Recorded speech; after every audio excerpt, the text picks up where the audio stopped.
Welcome to the FemiNinja Project, dedicated to restoring human dignity one person at a time and helping you unleash your personal power. Discover that it's possible to look like a woman, act like a lady, move like a ninja, and think like a warrior. And remember, men are always welcome on the FemiNinja Show.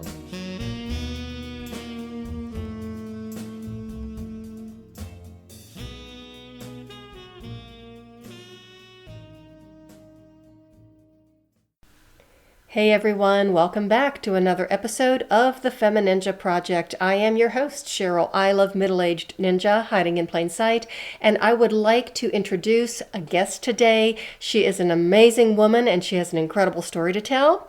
I would like to welcome Polly Letofsky, the first woman to walk around the world. So welcome, Polly, and thank you so much for being here. Thank you for having me. So, how in the world did you ever come up with this idea to walk around the world? I mean, did you just wake up one morning and say, I think I'm going to go for a walk, and then just never stopped? Or That's what happened.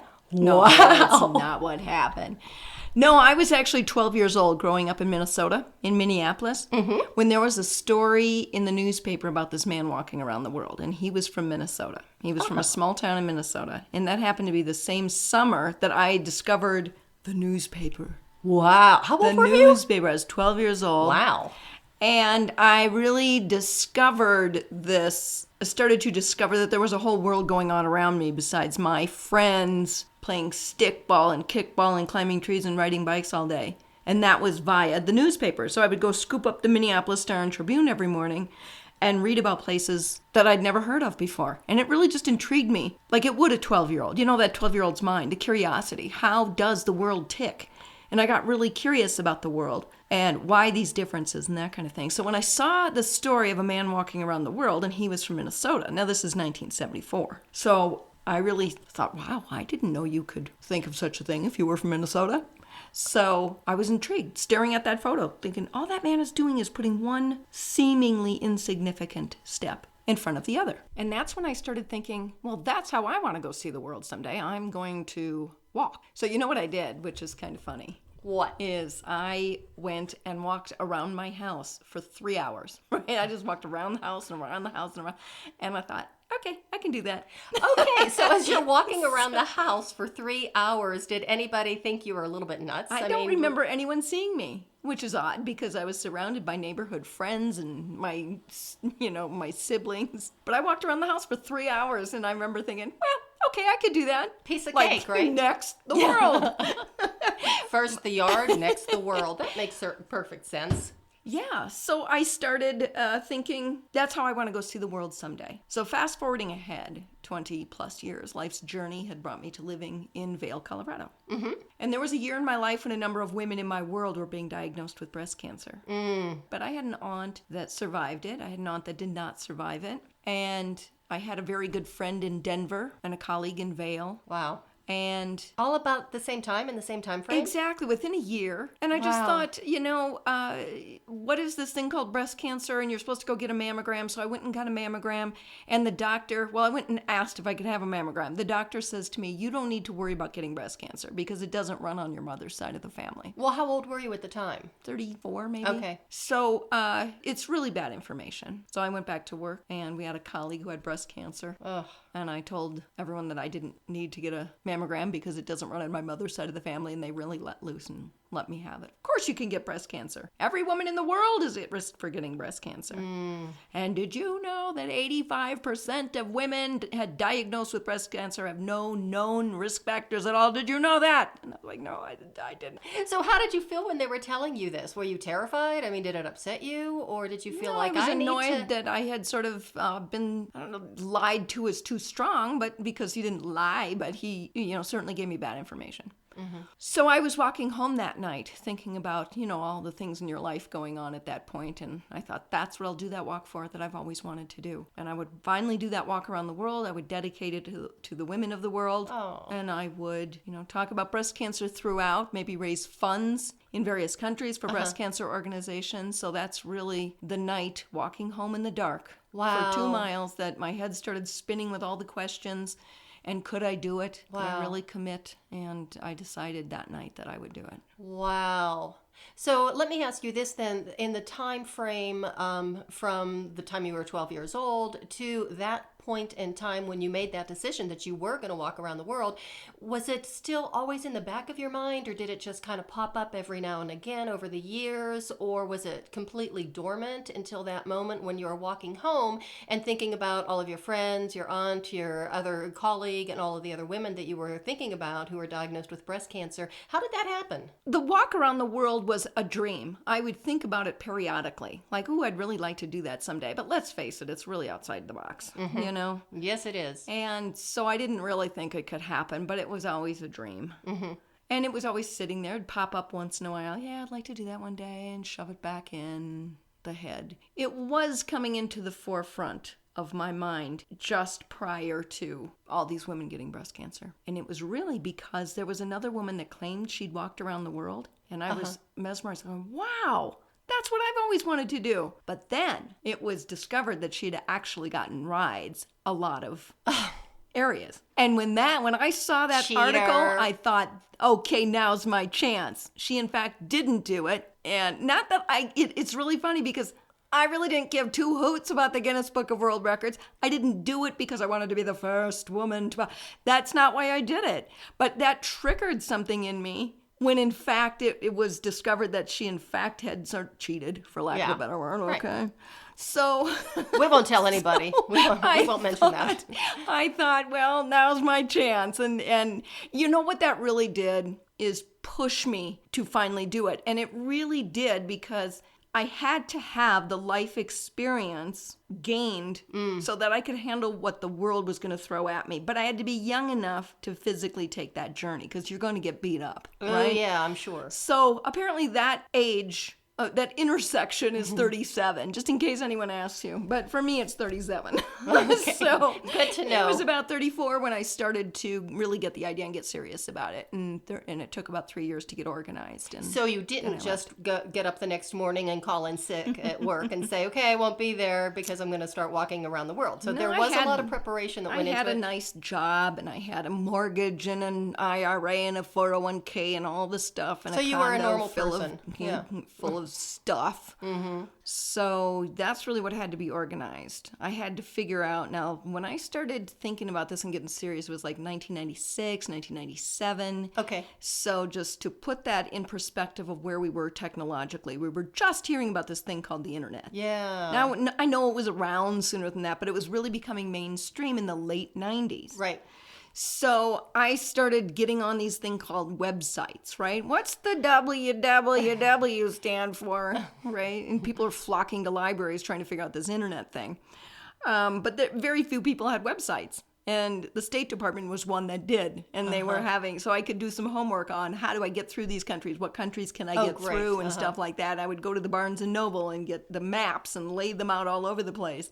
I remember laying on my living room floor with all the maps open and just doing the math. Remember maps, right? So you go from the red dot to the red dot, and it would say how many miles it was. So you didn't just... So that's what you just didn't ask Siri?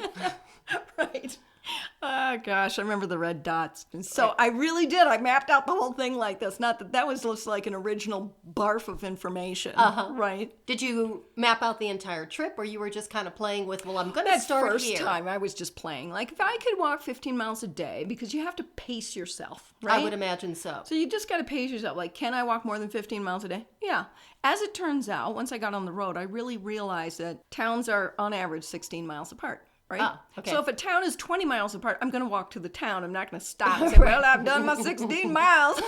Let's go stop at this tree. So I'd walk town to town. And if the town was 12 miles, I'd do 12 miles. If it was 18, I'd do. But of course, there are towns that are, 50, 75, 100 miles between towns. And I can't do that. So yeah, I would have to camp out. But no, that first barf of information was just to get my head around it. Like, can I do this? And where are towns placed in China? Yeah, I didn't end up going through China, but when I first started, I wanted to. Were you incredibly intimidated? Were you overwhelmed? Or were you thinking I was not. I always thought I can do this. It was very clear in my head. Okay? Wow, there's a lot to be said for determination. Well, everyone's brains must be wired differently, because like going to a singular class in college would just be like, oh my God, I can't bear the thought. But it's like walking around the world. Sure, I'll just go dot to dot to dot. So it was not overwhelming. I saw it very clearly. I knew I could do this, but tried to tell potential sponsors that. Yeah, how'd that work out? Not very good. So for a couple reasons. One, as I discovered, businesses, companies don't sponsor one-person events. Oh. Okay, so just know that. Oh, well, in case I ever want to walk around the world. That's right. Okay, Take a note.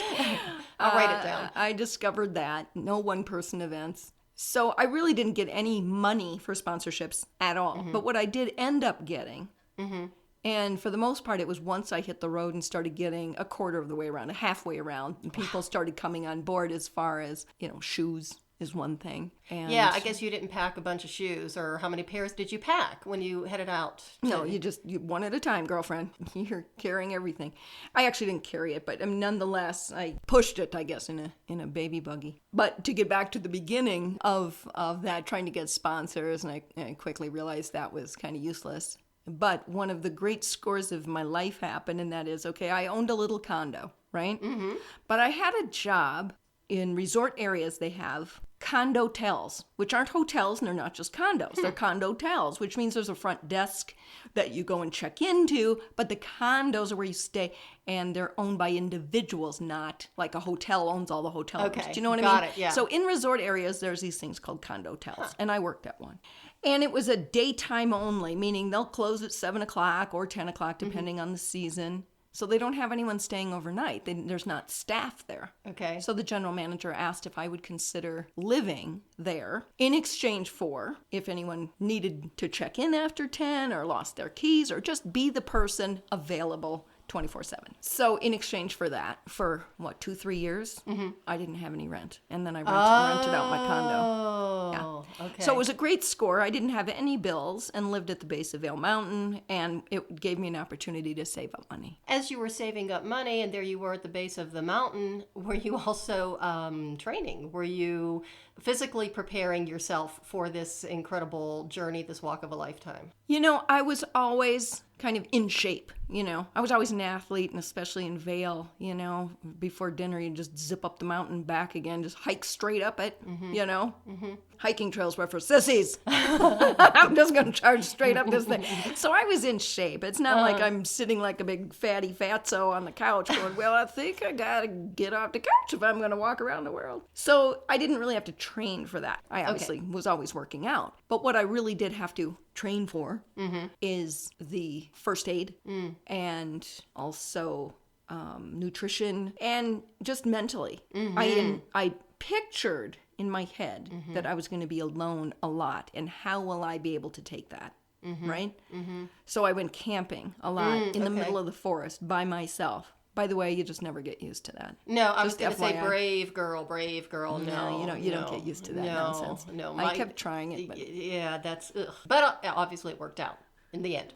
And I was reading a lot of books as well about people that have done similar endurance type things or being alone for a long time. Yeah. I remember reading this book about an English couple who'd retired, sold everything they owned, bought a boat. They're traveling around the world in a boat. And in the middle of the Pacific, some whale or some darn thing hits their boat, puts a big gash in it. Middle of the Pacific. And they're like, holy toilet, we got 15 minutes to get off this boat. So they blow up the dinghy, throw in what they need, and start floating around the Pacific aimlessly. Oh my goodness. 3 months? 5 months? Oh my God. And reading their story about how they survived. When they had 15 minutes to get off and get in the dinghy, they grabbed a sewing kit. They grabbed dental floss, and that's how they caught sea turtles and ate their eggs. Okay?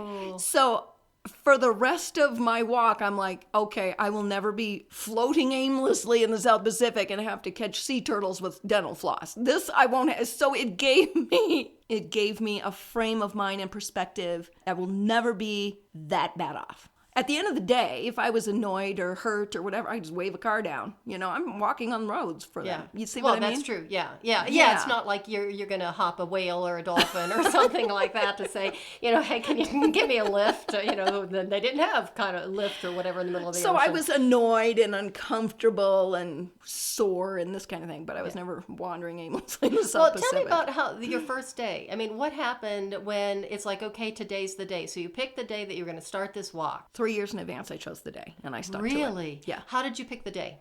I picked it according to weather for the first few months I was walking. Oh, that was smart. So I was heading west. You're talking to a very smart girl. Yeah. I know. Yeah. No, I was very concerned about just the first few months. Actually, the first stretch, meaning from Vail, Colorado to the Pacific, California coast, was going to be one of the toughest stretches, actually, of my whole walk, because you got to walk through the Mojave Desert and the northern Arizona desert, and So that's how I started my walk, saying, okay, it's going to be 120 degrees if I start in, say, March. By the time I get to the Mojave Desert, it's going to be too hot. So I thought if I leave August 1st, then I'll walk through Colorado when it's still summer, and by the time I hit the desert, it'll be fall and doable. It was still screaming hot, though. Yeah, I'll bet it was. So what did you do as far as when you're walking through the desert? Are you sleeping there at night and camping out in the desert? Because, I mean, I've never really been in the desert, and thank you, I really don't want to. But it's just not my diva style. Yes, I am a diva. So I understand that it's, pretty stinking hot in the day, and it's freezing but cold once that sun goes down. You're Is that right. Here's what happened is, first of all, it's Indian territory. So there are reservations, and you can't even camp out in a reservation. So I had to find crew support to help me, which, in fact, a portion of that, my mom actually came because she was living in Tucson, Arizona. So I had her come and meet me in Flagstaff, and she, went to all the rest of California with me and someone else. Yeah, so it was... Did she walk with you?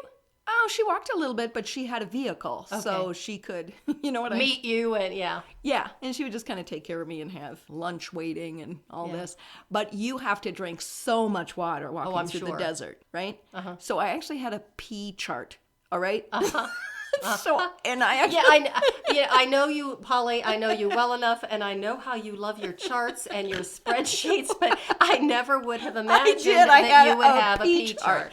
And it was health related, because I had on this chart was how much water have I been drinking, followed by how much I have been peeing. Now, I didn't measure the pee, but I mean, at least how many times, right? And anyway, so I recently ran across this chart. I still have it in my storage. Have it? Yes. I'm wondering if I should frame it. I think you should. Do you want a copy for your wallet? I'll get back with you on that, okay? But you're dehydrated if, in fact, you're drinking and drinking and drinking and not peeing, and so you really had to. It sounds, pathetic and nasty, but it's not. I think it actually sounds very reasonable. I think it sounds practical. If you had become dehydrated, ooh. The same symptom that you are dehydrated is the same symptom that you're drinking too much. So you're like, okay, what is it? You don't want to drink so much that you literally drown yourself on the inside. Which I got to tell you, you're in the desert, you can pee anywhere. So I guess it doesn't really matter. Just make sure you're not sitting on a rattlesnake or a cactus. Yeah. So how did you carry? Did you just, did you have it in a backpack, extra water, or what did you do? Well, those areas again, I had crew support. Okay. So I had different people kind of took 2-week. Shot and helped me. But otherwise, I was doing my walk alone. But this first portion, I actually had crew support. Yeah, we would have lots of water. Water was the big thing, big ice chest, cold water. Oh, good. Okay. And again, we had to keep measuring that and keep getting it cold. And I mean, there's this whole routine. You'd fill up the water, get it cold, get it to her, pee, and then refill the water and make it cold, give it to her and pee. It was this whole big... You just don't think of that, do you? When you're planning a walk around the world. So that was getting through the Mojave Desert. But it wasn't just the Mojave. It was the northern desert of Arizona, which is the Indian reservation. So coming out of Colorado into that northern desert of Colorado, which was the Indian reservation, all the way to Flagstaff. And then my mom joined me all the way across. Route 66. Cut Route 66 from Flagstaff. Yeah. Wow. Yeah. So how long did it take for you to get from Vail to the Pacific Ocean? It was 3 months. 3 months. Yeah. And where did you go from there? What happened once you got there? So I flew across the Pacific to New Zealand, and I had actually lived in New Zealand in a previous life in the late 80s, early 90s. So I had a terrific built-in support system. So you knew people there who could kind of support you. Yeah, they sort of did some pre-homework for me. And what happened was the New Zealand government had just started this program where they were subsidizing annual mammograms for women. Oh. And so a friend of mine down there got a hold of them, told them what I was doing. They loved the idea. Got a hold of me, said, hey, listen, can you help us as you're walking promote this program? Now, New Zealand is 2 islands, and from the tip of one island to the tip of the South Island took me about 4 months. And every day I was doing an average of 4 press interviews a day between radio and television and newspaper and magazines, and really the phone started ringing off the hook. Wow. And so that timing in that was magical. It was, think about that. That is amazing. They're just starting this program while I need some help and support, and I have a mission as well. On top of trying to stay safe and healthy, I have a mission, and I took it very seriously. So, but when you're saying the phone is ringing off the hook, wasn't that before cell phones, or did you have a cell phone? I mean that their phones start ringing off the hook. Yeah, for their program. Okay. But the cell phones, again, I left in August of 99. And cell phones, again, just like the websites and the computers, everything was happening in the late 90s. So I had a cell phone, and I went to great lengths to figure out a way to call internationally if I had an emergency. They got this big satellite system.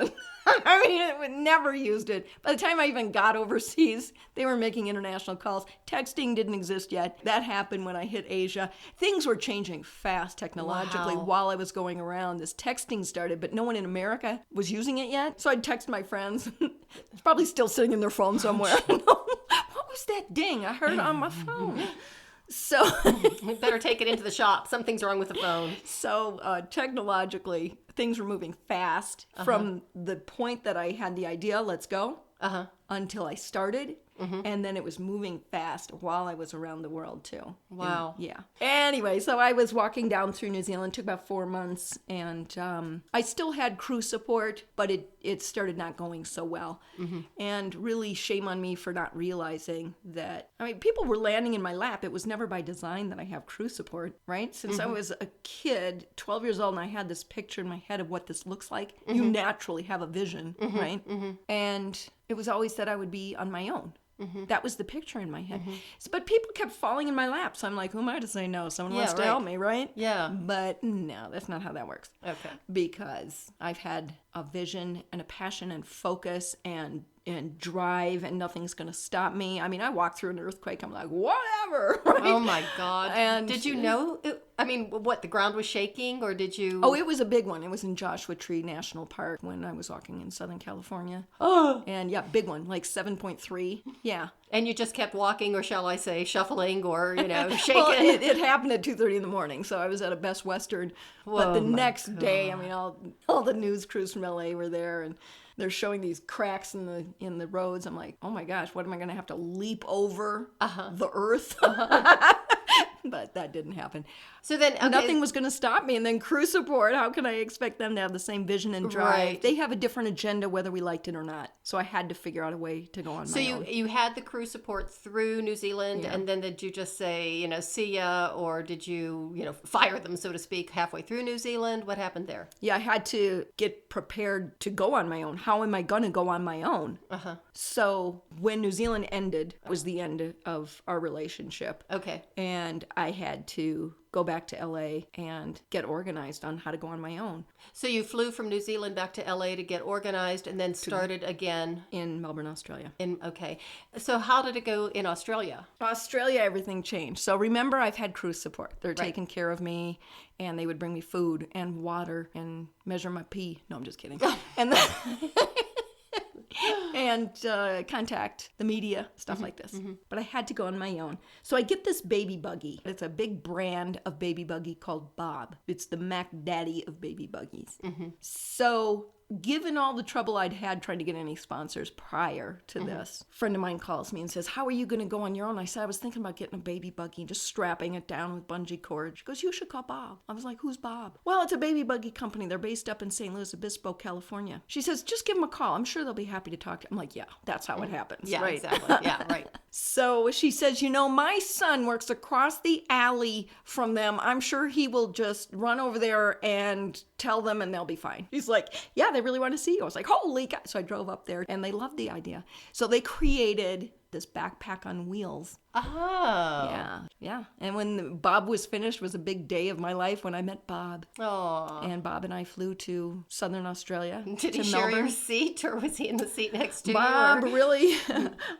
We just put him in a box and flew him on the plane. But it was a game changer because my 4th day into Australia, I met a woman on the side of the road who was with the Lions Club. And she kind of put me up and took me out fundraising. And then she called the next Lions Club up the road. And they took me in and took me out fundraising. And they called the next Lions Club. And next thing you know, it exploded into this international sponsorship where the Lions continued passing me village to village all over the world. How wonderful. Yep, that's how it happened. So you had that incredible support system and the terrific help of the Lions Club, but you were just in a different world. And as much as they were able to help and support you, they couldn't protect you from everything. So tell us what happened when you entered Southeast Asia and it was your first Muslim country. I flew into Singapore, and the Lions Clubs there were fantastic, walked me across their tiny island nation, which took 2 days. Oh.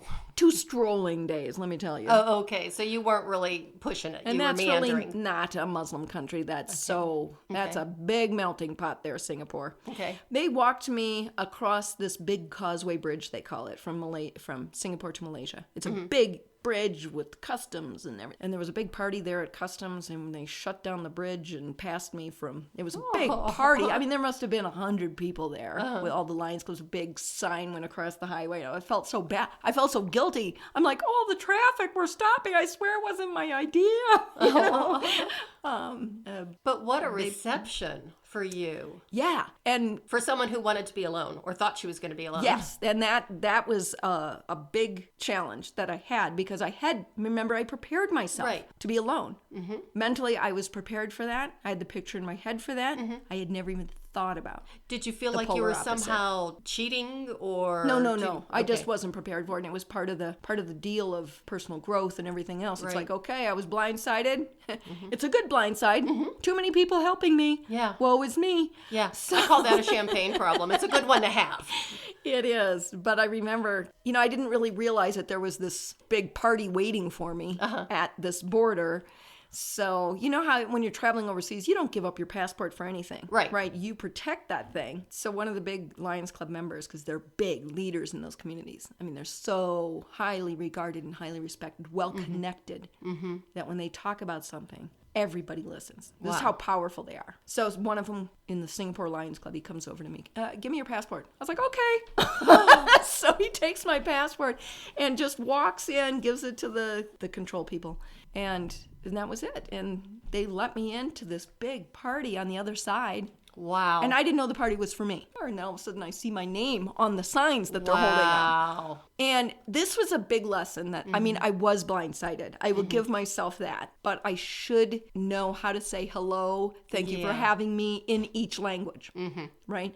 So that was a mistake that I made. Nonetheless, it was fun. So what was the question? Well, that's not what we were going. But, no, that's fine. But just talking about being blindsided, was there anything else shortly thereafter that did blindside you? Yes. And what was it, and how did that go? So I entered Malaysia, my first Muslim country, in August. Oh, so you'd been traveling a year or 2 years at that point? That must have been 2 years, because that was August of 2001. Ah. Yeah, and I left in August 99. Okay. So I entered Malaysia in August of 2001. And it will take you, just in case anyone asks you, it takes 2 months to walk through Malaysia. Okay, I will write that down. In case you get it in Trivial Pursuit. So the capital, Kuala Lumpur, is halfway through the country. So Malaysia is like a peninsula, right? And on the east side of the peninsula, it's very conservative Muslim. And on the west side, it's very liberal. You can wear shorts. You can have blonde hair, this kind of thing. And then from the northern half of the western coast, it's also conservative Muslim. So where am I when 9/11 strikes? I am halfway through getting ready to enter that conservative Muslim area. Who knew that was coming? Yeah, boy, you just can't plan for that. You can't plan for that. So there you were, an American woman, all alone in a Muslim country. Yeah, all alone is probably not the best way to phrase it, because in Malaysia, because the Lions Clubs are so highly regarded, and there are thousands of them. And I felt like Forrest Gump out there, because there were people walking with me. I mean, 100 people all day, every day, walking, breakfast, lunch, and dinner. And so would they drop off and then other people would take their place? How fun is that? Every 3 miles. Oh my gosh. It was exhausting but fabulous at the same time, if you know what I mean. Because every 3 miles, well, I I'm really saying, don't know what you mean, but I'm nice taking to your meet you, word nice for to it. meet you, nice to meet you, nice to meet you 100 times. And then the new club, nice to meet you, nice to meet you. And it was exhausting, but of course fun. And 9/11 happens, and in Asia, there is a characteristic, it's very real, that they don't show emotion. You don't talk about emotional things. Oh, my kind of people. You don't. Yeah, there you go. I don't do emotions. You should move to Asia. Yeah, well, I'll think about it. So 9/11 happens, and I am by myself as far as being an American, and it really gave me my first experience with wanting to be with your tribe, you know? So what's going on? And I don't know. And of course, I guess the world didn't know, but here in America, you're hovered around your TVs and you have your family and your friends and this kind of thing, and I didn't. But I am surrounded by people, but I can't have conversations about it. Right. Okay. It's very surface and show no emotion. And you can't comfort each other the way we did, during this time, because, we all did cling to one another. Right. So for the first few days, a couple weeks anyway, after 9/11 happened, and I'm walking in that northern Malaysia area, but with crowds of people. Right. And police escorts, by the way. Oh. Because nobody knows who ordered the police escorts, but all of a sudden after 9/11, the police escorts are there, and they're at my hotel door all night guarding me. And that's one of the mysteries, actually, is who ordered them. Lions Club say they didn't in any way. But anyway, so I can feel myself just really getting emotional. You can't talk about it. So it's all bottled up. Yeah. So one of these regional hospitals is planning a big welcome for me as I walk through their town. It's a big welcome. They've got T-shirts.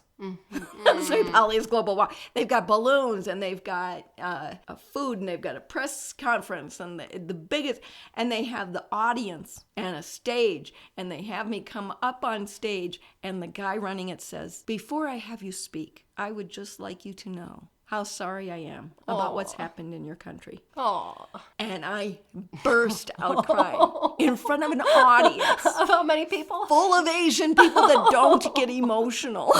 No, we don't do emotions. And it was coming out, and I had no control at all. Oh, geez. And he just was beside us. Oh my God. Didn't know what to do. Sorry. I'm so sorry. It was like someone trying to plug up their house from a flood. He was like, God.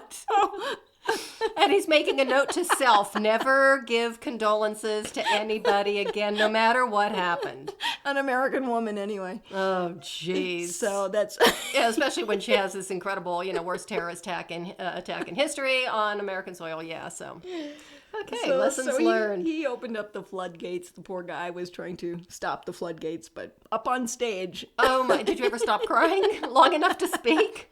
I think I did, but yeah, I was kind of out of control there for the rest of the day anyway. Oh my goodness. Wow. Yeah. So, and after 9/11, I mean, that had to have been incredibly discouraging. Did you feel like you wanted to just give up? Did you feel like you were so impacted by this that you just wanted to grab the first plane home? No. Promise you. Now, people ask that kind of question a lot. Yeah, how many times did you feel like, okay, I've had enough, gave it a good shot, I'm on my way home? Yeah. And never, not once. Wow. Okay, for me, it was very much a contract. Like you have bad days at work. You don't say, well, I'm not going in today because I'm grumpy. You just don't do that. So it was a contract to yourself, do you think? Okay. And also, I knew going into this, like the romance of the open room, that was slapped right out of me very early on, not on this walk, well before my walk, because I'd gone out and traveled before. Okay, the romance of the open road, no. I was way past that. So I knew going into this. I knew when I was 12. I knew when I was doing that 2-mile walk home that night in Vail in the dark, when I first got the idea, that I could not embark on this if I couldn't handle the tough times that will go with it. You know what I mean? So it was a lot of mental conditioning prior to, and knowing that nothing was going to stop you. Right. And you have to be prepared to be unprepared. Do you know what I mean? Mm-hmm. You know, it sounds like spirit. I mean, that's what a lot of people will ask me, you know, well, how did you get through this? How did you get through that? And when I see other people who go through like really hard times or incredible obstacles or whatever, it's the human spirit. Yeah, it is. The resilience of the human spirit and the determination and the incomparable stubbornness of people like you, and I mean that as a compliment, who just will not take no for an answer. It's like, no, I'm going to find a way. I'm going to figure out a way to make this work, and I will get through this. So I think that's just a powerful message for anybody, to no matter what it is that they are going through. I noticed something very early on in my journey, meaning the first 6 months, that there was this ebb and flow of good times, bad times, good times, bad times, good times, right? So once I realized that this is the pattern, it allowed me to accept those tough times as a game, all right? It was just a game, because I knew I wasn't stuck there. Right. And that's very important to know. It's not the beginning of a trend. You're not stuck there forever. Right. A storm has never, ever just stayed overhead. Forever. Ever. Yeah. So once I realized this ebb and flow, good times, bad times, good times, bad times, it really became, and 9/11 was a part of this. Like it happened, and I was like, all right, here we go. What am I going to learn from it? And how do I get stronger from it? And I will get out of it. So we will just take one step at a time until I'm out. Promise you. And you start to gain momentum, and then you're out of it. And once I realized that pattern, tough times became a game for me. Okay. All right. Now that does Interesting not concept. allow you to be stupid. Well, okay, good to know.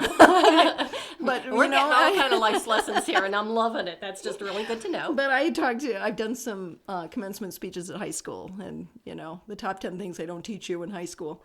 And one of them is, I want you to take every single opportunity you can to not be stupid, right? Okay. So that's not to say I'm going to walk through Afghanistan right after 9/11 With alone. my blonde hair flowing. Right. Yeah. Okay, I'm not stupid. Right. But you figure out a way to lessen that risk and do it wisely. So what did I do? To be safe and to be smart. So here I am surrounded all day, every day by these very highly connected Lions Club members, and Rotary Club got involved in Malaysia as well. That's why there's 100 people walking with me every day. I got crowds behind. On a side note, if we can get back to the peeing. One time. Peeing is one of my favorite topics, but I'll save that for another day.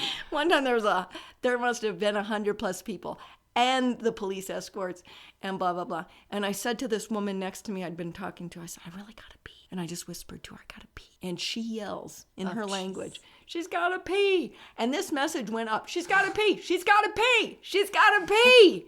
They tell the police stopped all the traffic.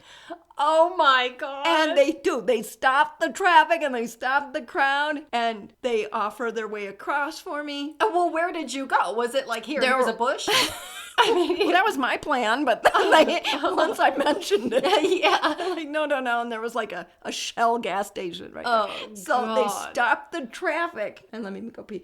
Anyway, where was I? I just got briefly interrupted there. No, okay. So what was I going to do if, instead of giving up, right.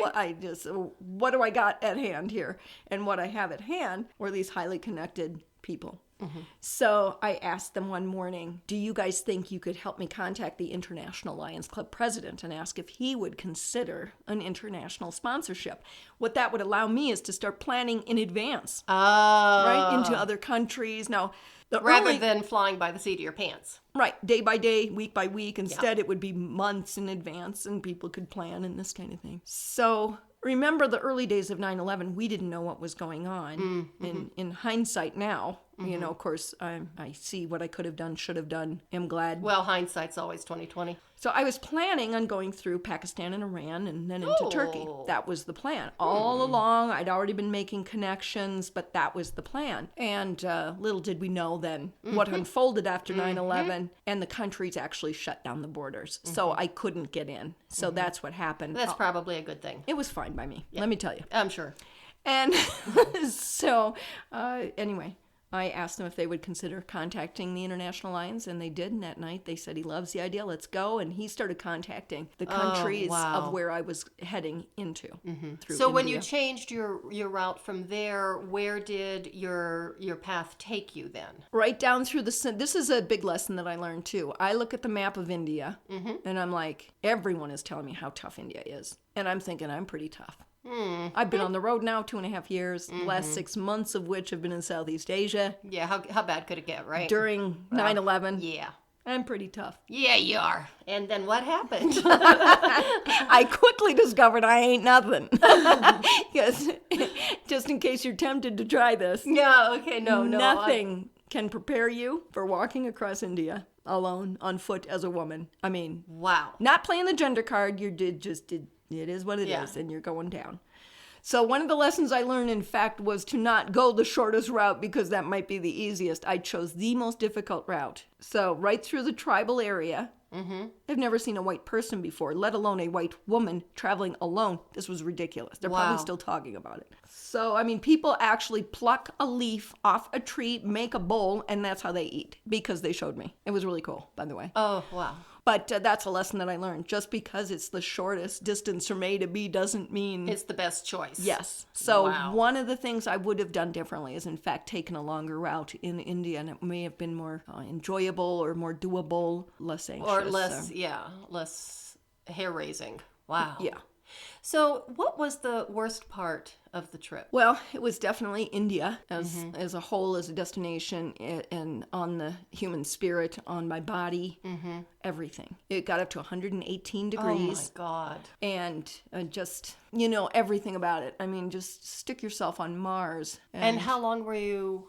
It was a funny thing, how I had my schedules. Yeah. Got to get the charts. Yeah.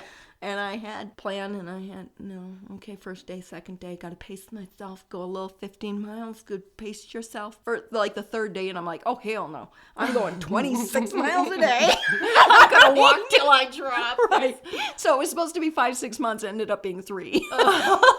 Which added more to the drama of what was going on with my body and everything else. Because I got down to, I lost 30 pounds. Wow. And I was not much to begin with. I'm more than that now. Well, so we're not talking about that. It's good. We're on podcast, so you don't need to see that. But yeah. No, we know. I was down to like 89 pounds because I was just walking, and you had to be very careful of what you ate. Well, I'm sure.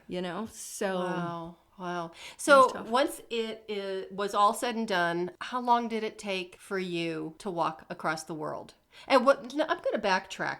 I'm going to go backwards, because what I really want to know is what went through your mind when you flew across the Atlantic Ocean and the plane landed on American soil? It was one of the great days of my life. And I won't even say... Did you kiss the ground? Pretty much. Okay, first of all, a friend of mine from Minnesota flew in, and she met me there. And now it'd been 3.5 years since I'd been in America. Wow. And America had been through a great deal since I was gone. I'd been through a great deal, and all the rest of it. I was thrilled out of my fuzzy little mind to be home. And, one thing that had changed a lot in those 3.5 years was our money. $5 bills were different, 10s, 20s, right? Wow. So I went to the ATM machine, and I did what you're totally not supposed to do in an airport. Stick my card in, and money comes out, and I hold it up, go, wow, it looks so cool. I'm holding up my money. It's like, oh, okay. Let's back it up, yo. But I was thrilled out of my mind, and enormous pressure off my shoulders. I'm a true American patriot, and I learned a lot about America when I wasn't necessarily the biggest patriot when I left. It just wasn't a part of, who I was. It's like, America's America. Great. Yeah. It's just take it for granted. The education that you gain. And I started, through walking through Asia and Europe, you see really what America's about, because those immigrants came to America. And America is this big mix of languages. Like, where'd the word cafe come from? And cookie. And so I would, when you're walking, say, through Europe where you don't know the languages, but at least they're in the Western alphabet, it's like blah, blah, blah, blah, cookie. Wow, I know that word. Well, that came from the Dutch. Thank you, Dutch. Appreciate that word. And then give me that cookie. Oreo is Greek, and thank you for delicious. Did not know that. There you go. Yeah. So it was just a great education. And when I came into America, I was in a different mindset. Having America been through what it had been through. Yeah. So I won't even say just the day that I arrived was a great day in my life, but I will say to you that let's say it was 6 months-ish that I walked from New York City to, say, Minnesota, which is coming full circle back to back home breakfast table of my dreams, was the greatest time of my life. Wow. You know? Did the entire town turn out for Polly? No, not necessarily. I mean, we had a little party, but no, I just mean the rediscovery of America through different eyes. I was walking through New York, New Jersey, Pennsylvania, upstate New York, across Ontario and Michigan and Wisconsin, Minnesota, during spring, summer, fall. It was beautiful, and I was rediscovering my country and going to all those celebrations. They have festivals celebrating the produce of their county. All over, the potato festival, the onion the black bean festival, I met the bologna queen. Ooh. I was having a great time. Yeah. Rediscovering America. And I'll tell you what, I feel blessed that I saw that. I experienced the way that I did.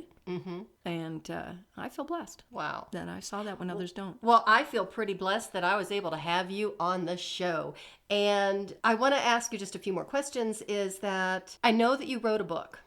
About your memoir. So tell us about your book and tell the audience how they can find it and a little bit more about what you're doing right now. Sure. It took me 5 years to walk around the world and then 6 years to write the book about it. Go figure that one out. For those of you who are interested in writing a book, it is an effort, but okay. Yeah, so it's called 3 Miles Per Hour, The Adventures of One Woman's Walk Around the World. I'm sorry, I still get almost like dumbstruck, and for me to be speechless is really, truly amazing. But I'm sitting across from you, and it's like, you walked across the world. I mean, and I've heard your story before. I've known you for at least 2 years, maybe longer, and it still blows me away. It blows my socks off. Yeah. To think about doing something of that magnitude. So anyhow, go ahead. I'm sorry. I just had to say that. So tell me more about your book. So, yeah, the book, I'd never written a book before, and there's apparently 2 ways you can write a book, right? One is you create an outline. Oh, that's so restrictive. Oh, I mean, right? yeah, really. And the other way is to what I call just barf it out and then start sculpting from that point. Okay. So I chose that route. So I just barfed out the whole story, and it was 1,300 pages long. So that nobody wants to read that book. Except maybe my mother, but that was it. So I had to chop that in half and then chop it in half again and to make a, one flowing, arcing storyline.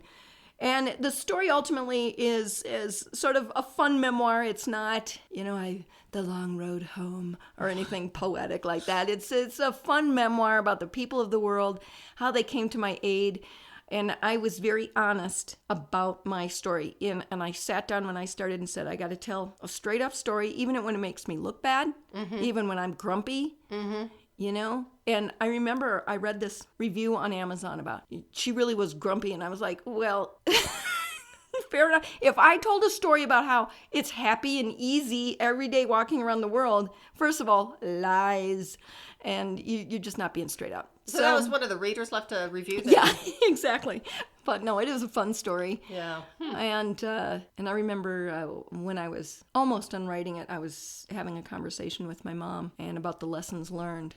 And I said to her, it's really funny that it took me, a lifetime of dreaming about it, and 3 years to plan, 5 years to walk, only to learn the lesson that Dorothy was right. There's no place like home. Oh. And I thought, well, hey, wait a minute. That's the ending. So that's, I hate to give it away, but that's like the last paragraph. Oh, well, that's okay. Because of a conversation with my mom on the front stoop. That's really funny. Yeah. Okay, so, and where can people find your book? They can certainly find it on Amazon. It's 3MPH, The Adventures of One Woman's Walk Around the World. Certainly my website is just my name, Polly, Polly, and Letofsky, letofsky.com. Okay. But yeah, really anywhere. It's on audio too, by the way. I narrated that. Oh, did you narrate it? Crazy thing. Yeah. Oh my goodness, that must have been. That's a doozy. And emotional for you. Although I don't like to talk about emotions, you know me. You also are an incredibly well-respected, well-known speaker. Thank you. So how can people get a hold of you as far as speaking gigs if they wanted to hire you or invite you to, their club or invite you to speak as a keynote or whatever? Just so give us information about that too. Yeah, everything's on my website. Again, my website is my name. And neither I was given a first name and last name that nobody can spell. So I'm going to spell it. Excellent. Polly, Polly. Mm-hmm. And like Polly want a cracker. Letofsky, Letofsky.com. Okay. And I go do book clubs a lot, either in person or by Skype, even FaceTime one time. Oh, wow. How fun. So. And you're also available for weddings and bar mitzvahs. Is this true? Yeah, I just kind of want to make sure we have all our bases covered. So, Polly, it has been such a pleasure, an honor to talk to you and to have you on the FemiNinja, because having that kind of spirit and that kind of determination and not letting the hard knocks, keep you down is really what life is all about. And that's what I like to say that is the way of the FemiNinja. So thank you so much for coming today. Thank you for having me. And I drove here today. I got to tell you. You didn't walk? No. Okay, keep in mind we live, 5 miles apart? That's okay. But of course they are predicting snow. So and that's okay. I'm done And walking. you are done walking. And that's a wrap on another episode of the FemiNinja Project. Thank you so much for listening. And remember, be safe, be strong, and until next time, bye now.